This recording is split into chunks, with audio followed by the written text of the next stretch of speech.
बिसर गए सब काम, गुरु आरत कर मगन होय, छिन छिन प्रीत बराय, मन को मोड़ा जगत से सूरत शब्द लगाय, राधा स्वामी दयाल दया करी, सबको लिया अपनाय,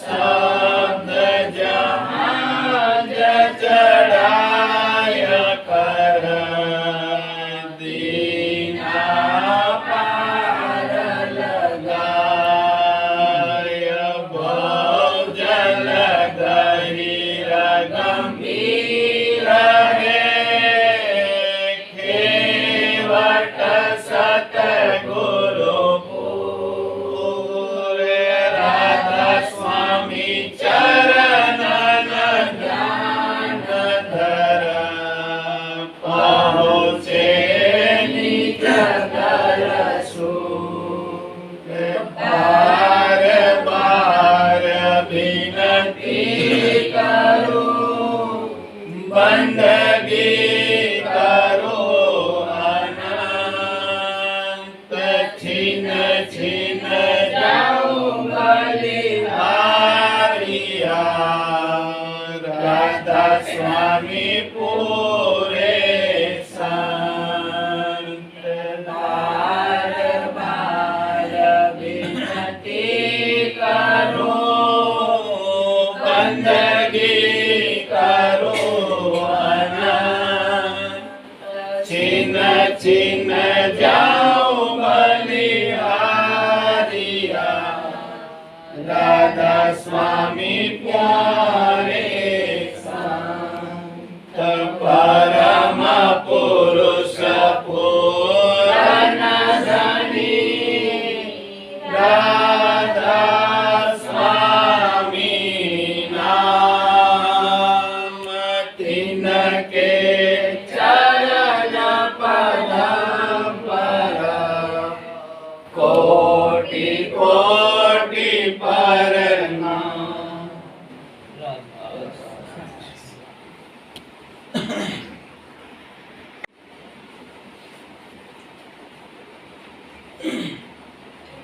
मन तो सुन ले चित दे आज, मन तो सुन ले चित दे आज, राधा स्वामी नाम की आवाज, राधा स्वामी नाम की आवाज, मन तो सुन ले चित दे आज, मन तो सुन ले चित दे आज, राधा स्वामी नाम की आवाज, राधा स्वामी नाम की आवाज, अनहद बाजे घट घट बाजे, अनहद बाजे घट घट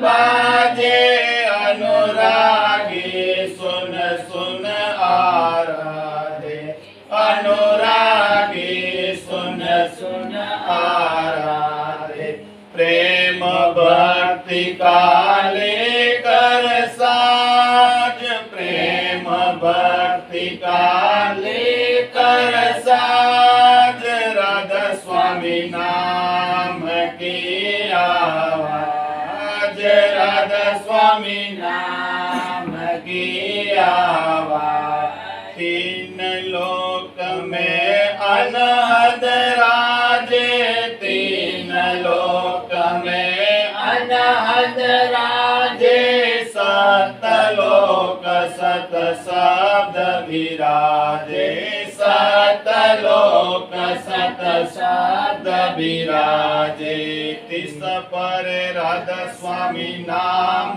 की गाज, तिस परे राधा स्वामी नाम की गाज, राधा स्वामी नाम की आवाज, राधा स्वामी नाम की आवाज। शब्द की महिमा संतन गाई, शब्द की महिमा संतन गाई, जिन मानी धुन तिने सुनाई, जिन मानी धुन तिने सुनाई। कर दिया उनका पूरा काज, कर दिया उनका पूरा काज, राधा स्वामी नाम की आवाज, राधा स्वामी नाम की आवाज। राधा स्वामी नाम ही में धारा, राधा स्वामी नाम ही में धारा, राधा स्वामी नाम ही में धारा। सोई जन हुआ सबसे न्यारा, सोई जन हुआ सबसे न्यारा।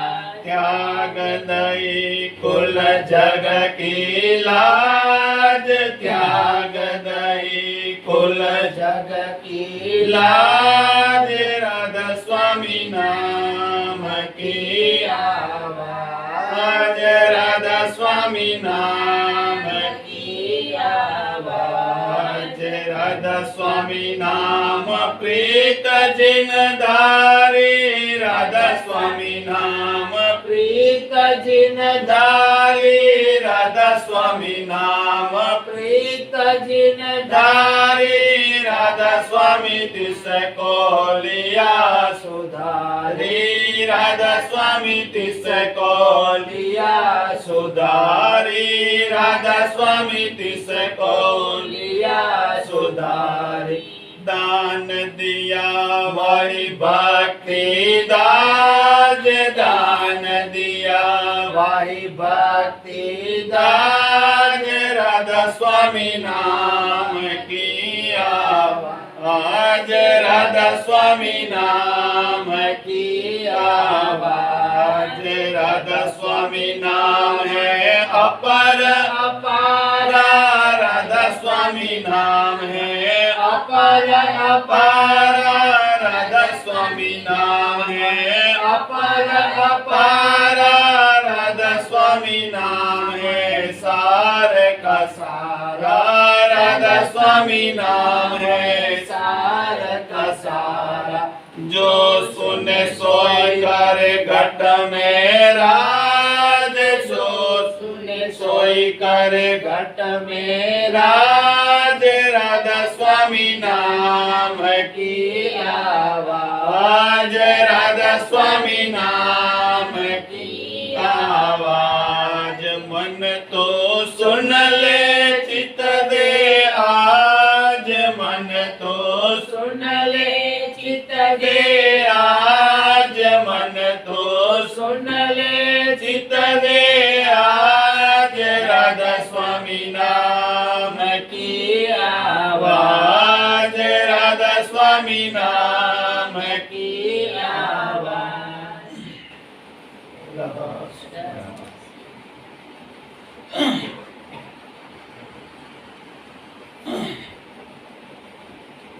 प्रेम की दौलत अपर अपार, प्रेम की दौलत अपर अपार, प्रेम से मिलता सिर जनहार, प्रेम से मिलता सिर जनहार।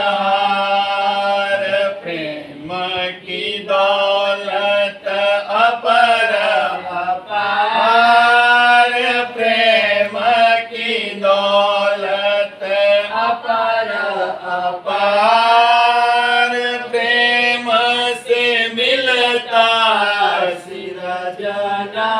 सृजनहार प्रेम से मिलता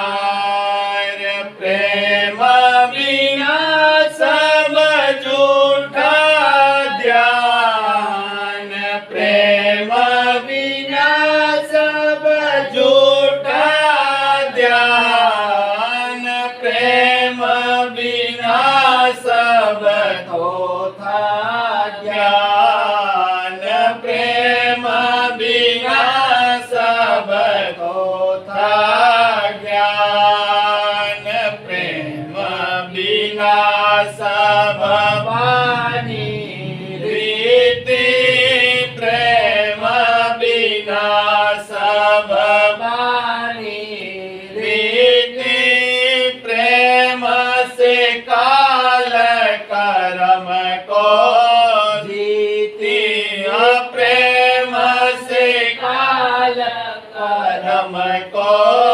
जीती प्रेम से मन माया बस आए प्रेम से मन माया बस आए प्रेम से सूरत अधर चढ़ाए प्रेम से सूरत अधर चढ़ाए प्रेम से सूरत अधर चढ़ाए प्रेम निकारे सब ही विकार प्रेम निकारे सब ही विकार प्रेम से होवे जग से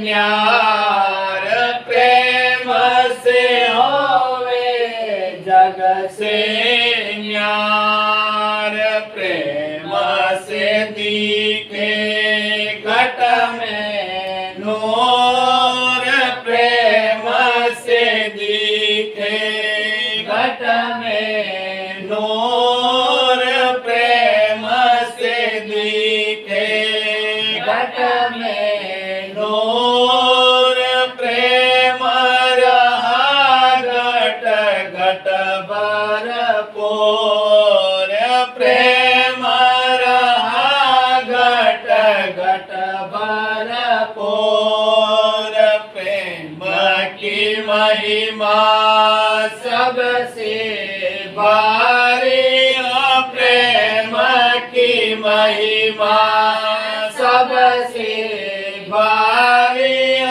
प्रेम की महिमा सबसे भारी प्रेम बिना सब पच पच हारी प्रेम बिना सब पच पच हारी प्रेम बिना सब पच पच हारी प्रेम बिना सब तोथी कार प्रेम बिना सब तोथी कार प्रेम से उतरे बहुजल पार प्रेम से उतरे बहुजल पार प्रेम से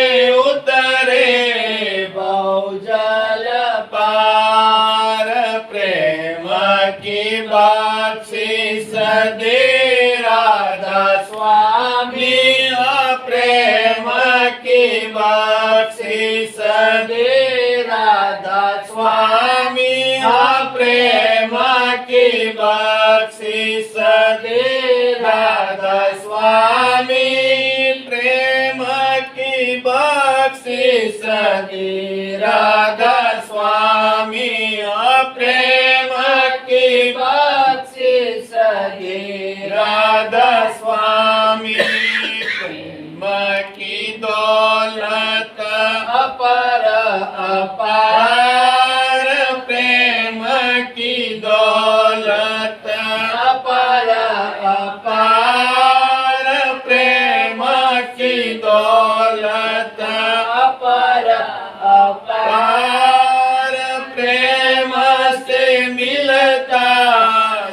सिरजनहार प्रेम से मिलता सिरजनहार प्रेम से मिलता सिरजनहार।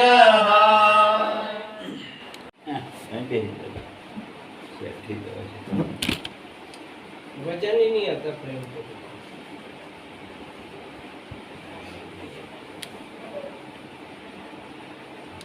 और कुछ मिलता भी नहीं प्रेम जाता। अच्छा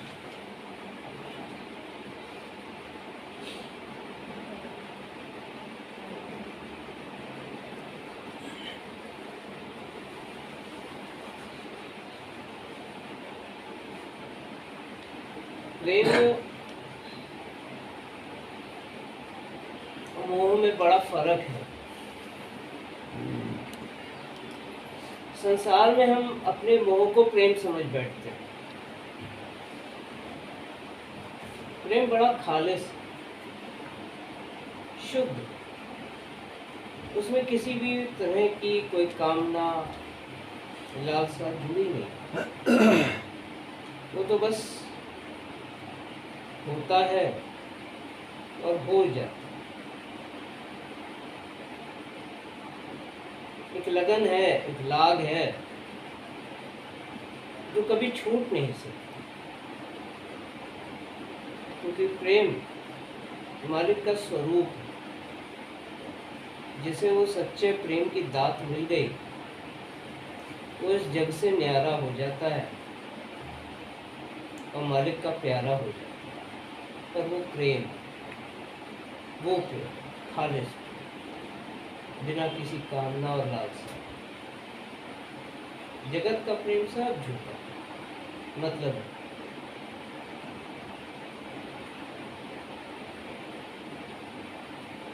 पति पत्नी का प्रेम भी झूठा है।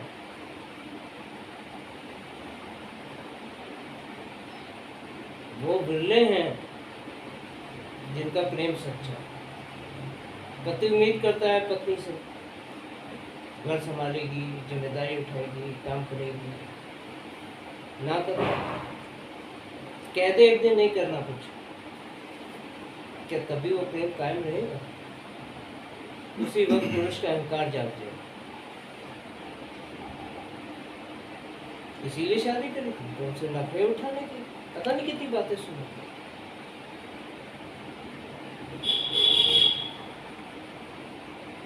ये सच्चा प्रेम नहीं है। कह दे चल कोई बात नहीं, सालों से तूने संभाला, कुछ दिन आराम कर, मैं उठाता हूँ जिम्मेदारी। नहीं हो पाता। और मैं घर के काम करूँगा तो ये काम धंधा कौन संभालेगा? तो ये जगत का प्रेम नहीं, मोह है।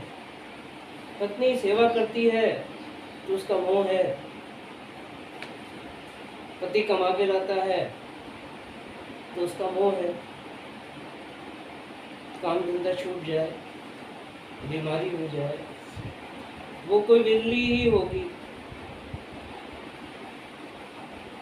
जो गरीबी में सेवा करेगी। ऐसे ही संतान माता पिता पाल पोस के बड़ा करते हैं और फिर अपने बुढ़ापे में उम्मीद करते हैं कि अभी हमारी सेवा करें। तो खालिस कहाँ है? सब सौदेबाजी में बदल जाता है। यही संतान का मोह है कि वो मेरी सेवा करेगी। यही पत्नी का मोह है कि वो मेरी सेवा करेगी। यही पति का मोह है कि वो मेरी हर सुविधा का ख्याल रखेगा। इन सब कामनाओं के बिना, लालसाओं के बिना जो है वो खालिस प्रेम। मालिक से हम बहुत कुछ मांगते हैं, सब संसार का मांग,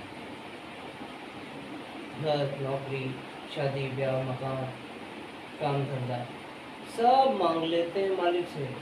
तो समर्थ हो, सब कुछ दे सकते हो। मालिक से कोई मालिक को नहीं मांगता।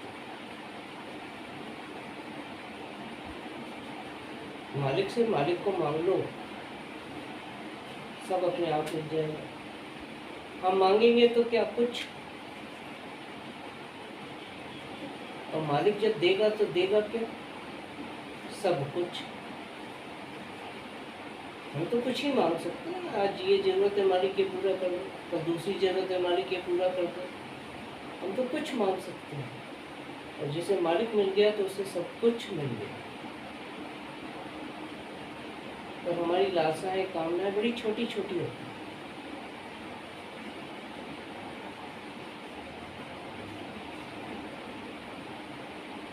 तो मालिक से मालिक को मांग लेना ही मालिक से प्रेम करना, कोई सच्चा है। दुख सुख कुछ व्यापे नहीं, छूटे सब उत्पात। फिर तो ऐसी प्रेम की लगन और लौ जगती है कि जीव सुख और दुख से न्यारा हो जाता है, हर कामना लालसा और इच्छाओं से ऊपर उठ जाता है। तो आज हम चर्चा करेंगे सुख और दुख जगत पर।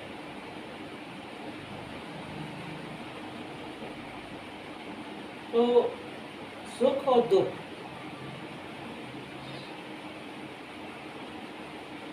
हम मालिक के आगे रोते हैं, गिड़गिड़ाते हैं, विनती करते हैं, प्रार्थना करते हैं, दुख से दूर होने का हर जतन करते हैं। बड़ी दीनता आ जाती है कष्ट के समय में, और सुख मालिक को ही भूल जाता है। फिर तो मैं और मेरा हमारे सर पे सवार हो जाता है। मैं और मेरा, एक तू और तेरा हम भूल जाते हैं। तो ये जो सुख और दुख हैं, वास्तव में हमारे अपने ही कर्मों का फल है। सूरत तो आदि भाग लेकर आई थी, जो जगत की कामनाओं में, काल और माया के फेर में सो गया।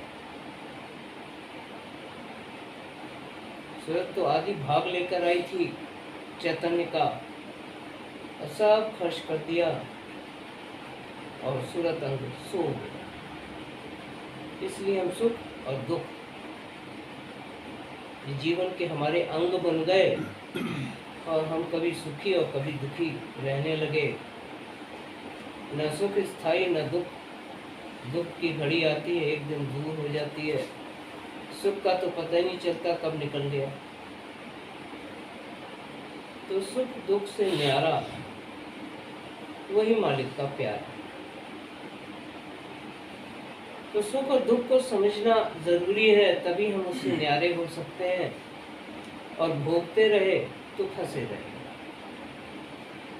तो सबसे पहली बात यही है कि हर सुख और दुख जो भी हमें जीवन में मिलता है, वो हमारे अपने ही कर्मों का फल होता है। किस्मत किसी की खराब नहीं होती, और ना ही कोई भाग्यवान होता है। किस्मत की खराबी भी हमारे कर्मों का परिणाम है, और भाग्य हमारे कर्मों की छाया है। जो हम कर्म करेंगे वही आने वाले कल में हमें परिणाम मिलेगा, वही हमारा भाग्य। तो कुल मिला के सब हमारे कर्मों का ही फल है। सिर्फ अपने हम इसी जन्म के कर्मों से परिचित होते हैं। बहुत सोच लिया, ठीक है कुछ साल पहले गलती करी थी, या देखो उस वक्त मैंने ये फिक्स डिपॉजिट करा दिया था, आज कितना काम आया। ज़्यादा से ज़्यादा इस जन्म के ही कर्मों से परिचित होते हैं, वो भी वही कर्म जिन्हें हम स्वीकार करते हैं, जिनको हम स्वीकार करते हैं कि हाँ ये हमने किया। और बहुत से तो ऐसे कर्म हैं जिसको तो हम अपने आप से छुपाते हैं। स्वीकार करना तो बहुत दूर की बात है, हम ही अपने कर्मों को स्वीकार नहीं करते कि हमने ऐसा भी किया था। तो उन्हें हम अपना कर्म मानते ही नहीं है कि हमने कभी ऐसा भी किया था। कर्म तो कर्म ही है और समय आने पर अपना फल भी जरूर लाता है, पर जब हम उन्हें सच्चाई से स्वीकार कर लेते हैं तब उनका भौतिक प्रभाव बहुत कम हो जाता है। कर्म को स्वीकार कर लेने से उसका जो भौतिक प्रभाव है जीवन में वो बहुत कम हो जाता है। जीवन में हर मनुष्य सुख और दुख अपने ही कर्मों से पाता है। दुख के कारणों को स्वीकार कर लेने से, दुख के कारणों, जिस कारण से दुख आया है उसको स्वीकार कर लेने से दुख कम हो जाता है, दुख का प्रभाव कम हो जाता है। और सुख के कारणों को स्वीकार कर लेने से, सुख है ये थोड़ी जीवन में दुखी है, सुख भी आता है। और सुख का क्या कारण है, किस कारण हमें ये सुख मिला, किन कर्मों का परिणाम हमें ये सुख मिला, उनको भी स्वीकार करने से सुख कम हो जाता है। कर्म को स्वीकार कर लेने से कर्म का प्रभाव ना के बराबर हो जाता है। दुख के कारणों को स्वीकार करने से दुख कम हो जाता है और सुख के कारणों को स्वीकार कर लेने से सुख भी कम हो जाता है।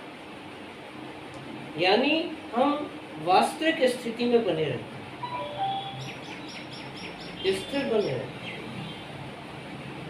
स्वीकार कर लेने से। तो सुख का जब प्रभाव कम होता है तो हम अपनी वास्तविक स्थिति में बने रहते हैं, भावनाओं का अहंकार पैदा नहीं हो पाता। भावनाओं का अहंकार, सुख और दुख में हमारी भावनाएं प्रधान हो जाती, बड़े भावुक हो जाते, दुख में भी सुख में भी। भावना का मतलब है जब हमारे भाव में हमारी कामनाएं मिल जाएं तो वो भावना कहलाती है। कामना, भावना अच्छी और बुरी दोनों हो सकती है, ये हमारी नियत पर निर्भर करता है। अगर नियत सात्विक है तो भावना अच्छी कहलाती है जगत में, और नियत तामस है तो भावना बुरी कहलाती है जगत। भावना की कोई जात नहीं, वो अच्छी और बुरी दोनों हो सकती है, पर भाव शुद्ध होता है। यही प्रेम। इस प्रेम में जब हमारी कामनाएं मिल जाती हैं तो वो भावनाएं बन जाती हैं, और इस तरह से भावनाओं में अहंकार पैदा होता है। क्योंकि कामना पूरी नहीं हुई तो पूरी करने की जिद, और अगर पूरी हो गई तो पूरी होने का अहंकार। कुल मिलाकर भावनाएं बड़ी खतरनाक हो जाती हैं, क्योंकि वो शुद्ध नहीं, कामनाएं। और जिसने स्वयं को मालिक कुल राधा स्वामी दयाल के चरणों में सौंप दिया, जिसने खुद को कुल मालिक राधा स्वामी दयाल के चरणों में सौंप दिया, जो करे सो करे राधा स्वामी, मालिक की मौज में राजी, वो दुख में भटकेगा नहीं। क्या करूं, कहाँ जाऊं, कैसे करूं, नहीं, स्वीकार करेगा, मालिक की मौज में राजी होगा, दुख में भटकेगा नहीं और सुख में बहकेगा नहीं। सुख में इंसान बहक जाता है, दोनों के पीछे, भटकने के पीछे अपने अहम को बचाने की चाह, और बहकने के पीछे अपने अहंकार में बह जाना। इस तरह से सुख और दुख दोनों ही नकारात्मक हैं। इसीलिए राधा स्वामी मत सुख और दुख से न्यारा होने की बात करता है, सुखी होने की बात नहीं करता, समृद्ध होने की बात करता है। समृद्ध बनो, नाम की ऐसी कमाई करो कि निज घर वापस पहुंच सको। सुखी और दुखी नहीं, समृद्ध बनाता है राधा स्वामी नाम। जो गावे सोई हो।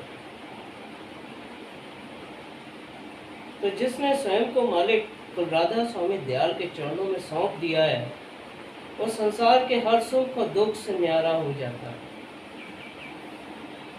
जब तक बंधन जगत के ढीले ना पड़ेंगे, मन विधि पूर्वक सुमरन में नहीं लग सकता,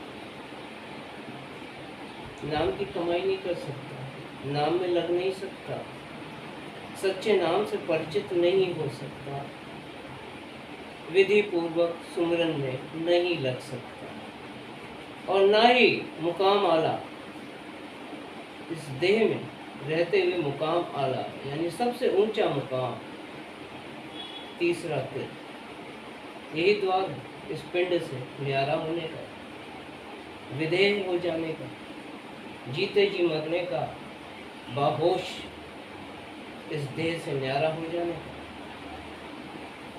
सूरत का देह से नाता टूटता नहीं है, पर यात्रा ब्रह्मांड और अंतरिक्ष में करता।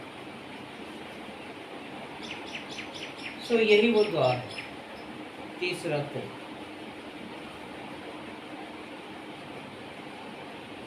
सो जब तक ये जगत के बंधन ढीले ना पड़े, मुकामाला यानी तीसरा तीर्थ, जिसे छठा चक्र भी कहा गया है, आज्ञा चक्र भी कहा गया है, यहाँ ठहराव नहीं हो सकता, संभव ही नहीं। ठहराव तभी होगा जब जगत के बंधन ढीले हो, वरना खिंचाव हमेशा जगत की ओर बना रहेगा।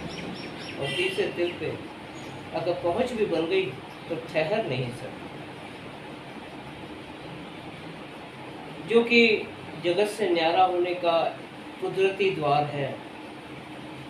सिर्फ मनुष्य जून और मनुष्य देह में ही ये द्वार है, किसी अन्य जून में ये द्वार ही नहीं है।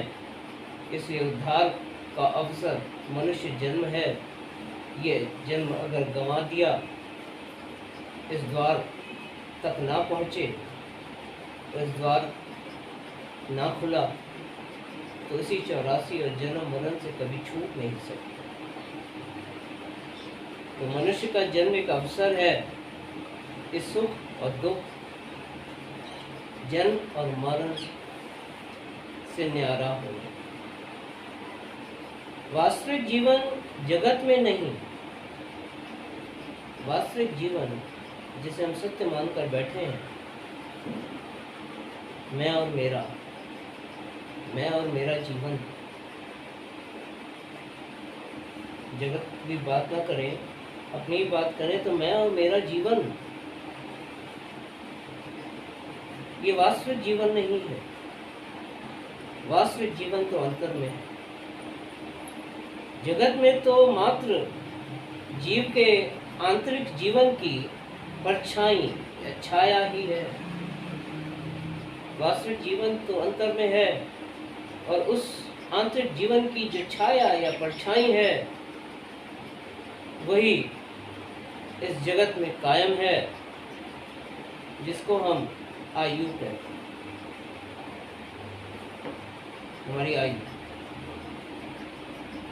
हमारी आयु हमारे वास्तविक आंतरिक जीवन की छाया मात्र ही है, और वास्तविक जीवन अंतर में है।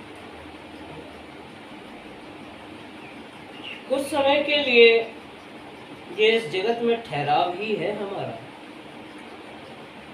कुछ समय के लिए। पहले कुछ अधिक था, अब कलयुग में बहुत कम हो गया है। 80, 90, 100, 105, 10 बहुत बड़ी बात हो गई। कभी ये हजारों वर्ष का होता था, फिर सैकड़ों वर्ष का हुआ। आज के समय में तो 70-80 के बाद आदमी ढीला पड़ने लग जाता है। ये तो कुछ समय का ठहराव है इस जगत में।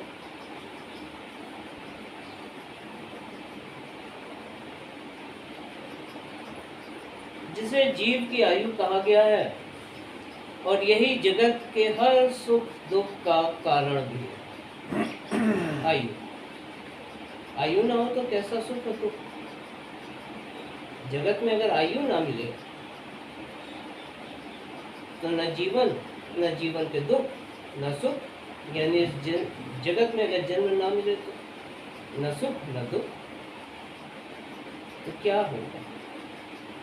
सूरत इस जगत की नहीं है, सत्य देश की है, अविनाशी। वो आनंद का देश है, वहाँ सुख दुख नहीं है। सदा एक रस निर्मल आनंद, और यही हमारा वास्तविक जीवन। पावे निज घर वास, इस निज घर की राह राधा स्वामी धरा नर रूप जगत में गुरु होए जीव चित। इस निज घर की राह जतन जुक्ति मार्ग पर मालिक ने हम जीवों से ऐसा प्रेम किया, इस मार्ग और भेद को खोलकर बताया और स्वयं गुरु रूप धरा।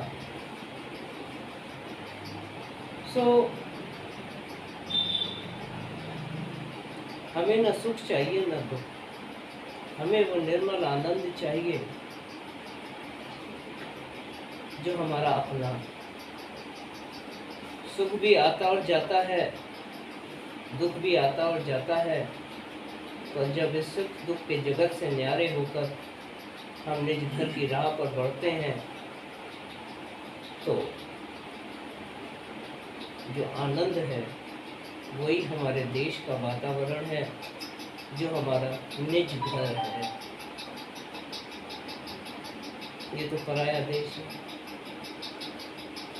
जून बदलते रहना है, आयु के संग सुख दुख भोगना है और ऐसे ही चलते रहना। सुख दुख जन्म मरण 84, इससे न्यारा होना ही निजघर वासा है। और जो मार्ग सिवाय सूरत शब्द और कोई मार्ग नहीं, न पूजा न उपासना न कीर्तन न तीर्थ न पत्थर न पानी न योग न भोग, कोई भी मार्ग निज घर नहीं ले जा सकता जब तक कि सूरत निज घर की राह यानी घट भीतर गाज रही धुन की डोर जो कि कुल मालिक राधा स्वामी दयाल के चरणों से जारी हुई है, उस डोर को पकड़कर अंतर में ना खींचे। सूरत को कोई चढ़ा नहीं सकता, पर जब उस डोर को थामती है तो दाता दयाल उसे ऊपर खींचता है। इसको सूरत का खिंचाव कहा गया है। अगर हम अपने बल से ही सूरत को चढ़ा सकते होते तो आज इस कलयुग में यहाँ न बैठे होते, क्योंकि सूरत तो आदि में आई थी अधा की धार के रूप में। आज भी इस कलयुग में हम बैठे हैं। बहुत बड़भागी हैं कि मनुष्य का चोला मिला, जन्म मिला, राधा स्वामी नाम से परिचित हुए और राधा स्वामी मत मिला। सो ये करने का मत, जिसने अंतर अभ्यास करके नाम की कमाई करी, सो सुख दुख और नश्वर जगत से न्यारा हुआ, वरना तो ये जन्म भी व्यथा ही गंवा दिया। जन्म जन्म रही भूल में नहीं पाया फिर, काल कर्म के जाल में रही निज दिन खेदा। सतयुग त्रेता द्वापर बीता, कहूँ न जानी शब्द की देता। कलयुग में स्वामी दया विचार, करकट कर दे शब्द। इतनी भारी दया है मालिक की, और बड़भागी हैं कि इस कलयुग में कायम हैं। अगर पहले निकल गए होते तो मोक्ष मिल सकता था, और सतयुग में लौट के फिर से जन्म में पटक ले गए उसी 84। ये भी मालिक की दया है जो कलयुग में स्वामी दया विचार। जन्म जन्म की भूल को सुधारने का कलयुग में मनुष्य रूप में जन्म प्राप्त होना और मनुष्य रूप में जन्म प्राप्त होकर राधा स्वामी नाम से परिचित होना और दाता दयाल की महिमा को अपने हृदय में बसाना, ये बड़े भागी हैं जो मालिक पर विश्वास और प्रेम की डोर पकड़ के चलने का प्रयास करते हैं।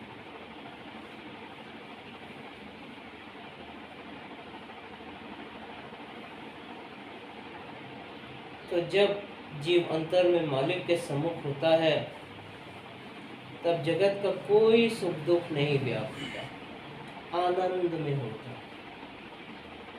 कोई फिक्र नहीं होती,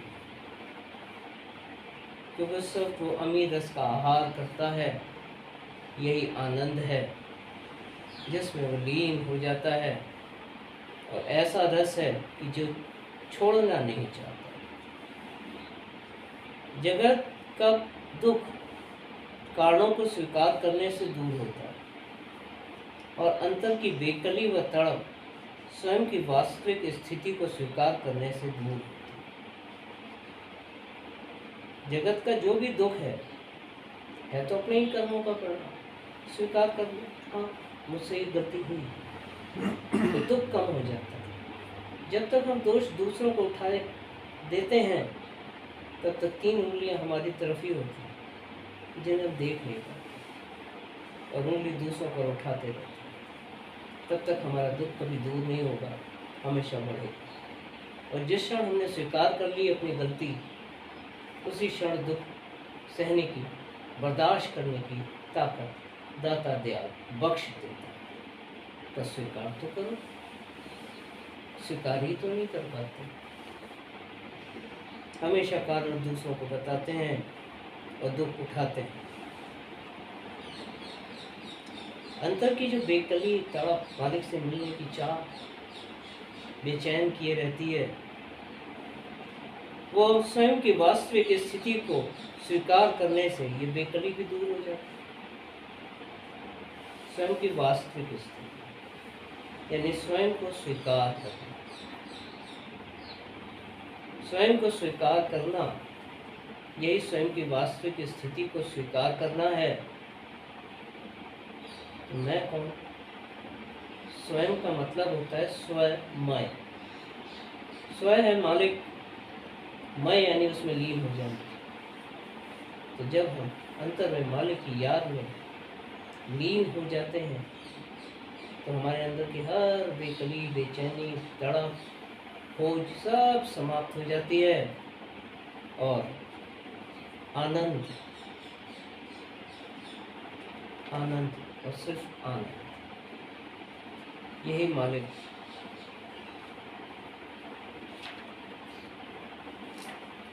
दाता दयाल की दया है। सबसे पहले स्वयं को स्वीकार करना है और मालिक का हो जाना। सुपावे निज घर वास, और तब हमारे जीवन में किसी बदलाव की ज़रूरत नहीं रह जाती, तब हमें कुछ करने की ज़रूरत नहीं रह जाती, अपने अंदर कुछ बदलने की ज़रूरत नहीं होती, क्योंकि हम बदल चुके होते, इस जग से न्यारे हो चुके होते हैं, हर सुख और दुख पर विजय पा चुके होते हैं, सुख और दुख को जीतकर इस जग से न्यारे हो चुके होते हैं। यही मालिक की दया है। दया करो दाता मेरे चित्त चरण राधा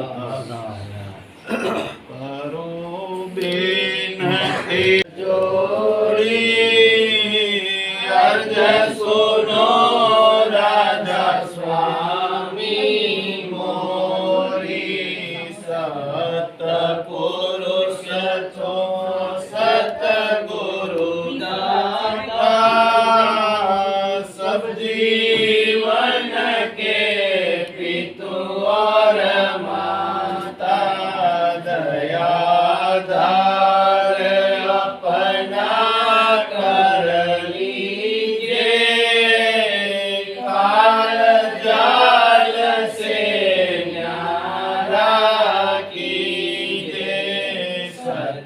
युग त्रेता द्वापर बीता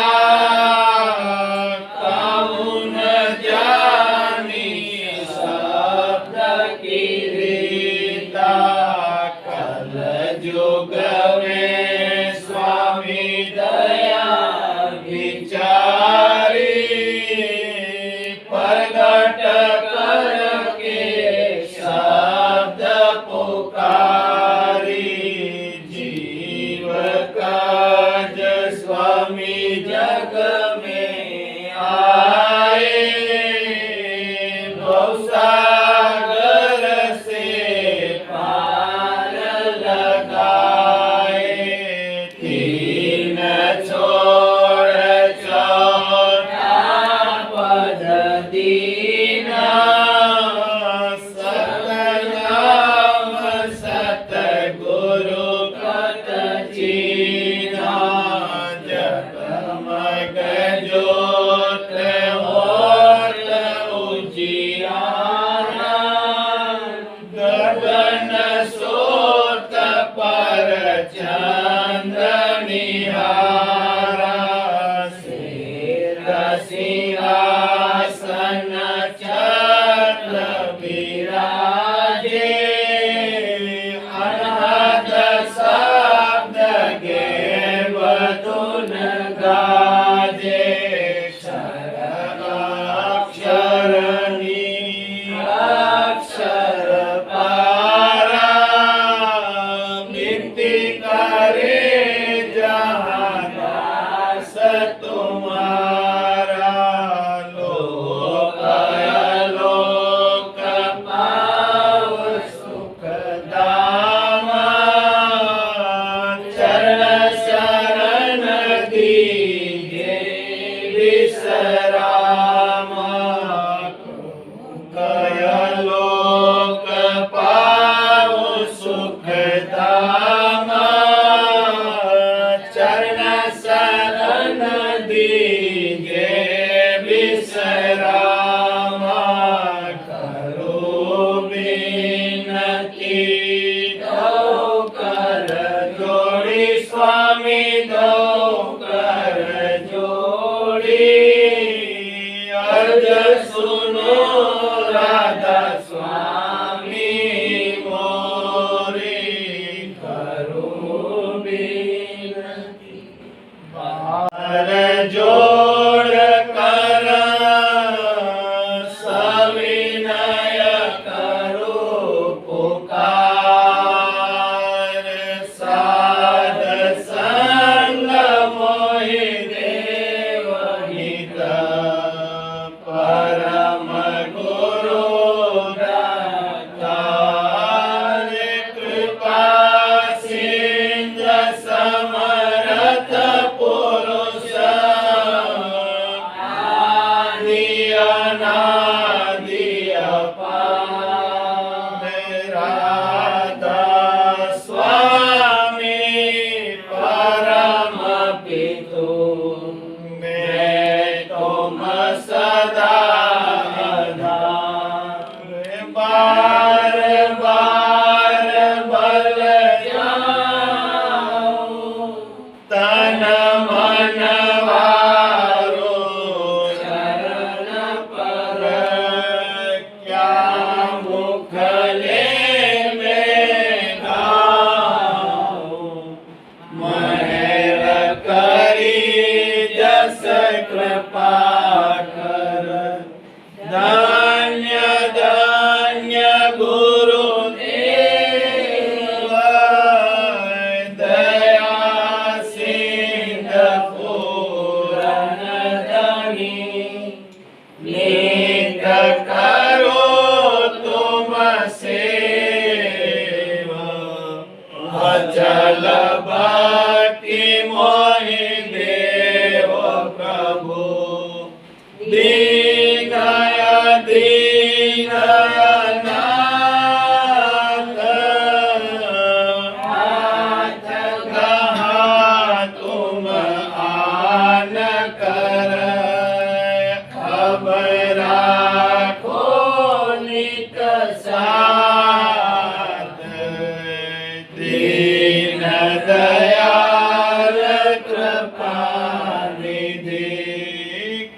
काम क्रोध मद लोभ सब विधि अवगुण हार में प्रभु राखो मेरी लाज तुम द्वारे अब मैं पड़ा राधा स्वामी गुरु समर्थ तुम बिन और न दूसरा अब करो दया प्रत्यक्ष तुम धरेगी विलंब क्यों दया करो मेरे साईया देव प्रेम की राह दुख सुख कुछ व्यापे नहीं छोटे सब उत्पात दया करो मेरे साईया देव प्रेम की रात दुख सुख कुछ व्यापे नहीं छोटी से व्यंजन करती भाव भक्ति से व्यंजन करती थाल परोस स्वामी डिंग धरती थाल परोस स्वामी डिंग धरती जब राधा स्वामी ने भोग लगाया जब राधा स्वामी ने भोग लगाया मगन हुआ मन अति सुख पाया मगन हुआ मन अति सुख पाया ग्रास दिया परसादी का जब ही ग्रास दिया परसादी का जब ही घट के पर्दे खुल गए तब ही घट के पर्दे खुल गए तब ही राधा स्वामी छिन छिन गाया राधा स्वामी छिन छिन गाया फिर सतसंगी सब मिल पाया फिर सतसंगी सब मिल पाया राधा स्वामी पुरुष अपारा राधा स्वामी पुरुष अपारा कहूँ कहाँ कुछ अजब बहारा कहूँ कहाँ कुछ अजब बहारा छिन छिन राधा स्वामी रूप निहारो छिन छिन राधा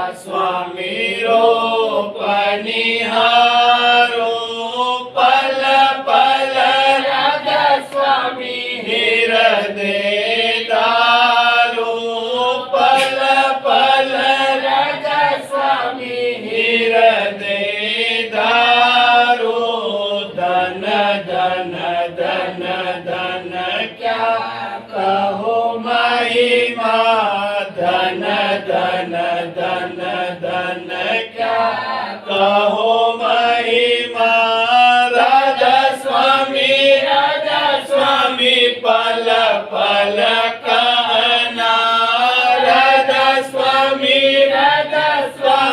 पल पल करना भाव भक्ति से व्यंजन करती भाव भक्ति से व्यंजन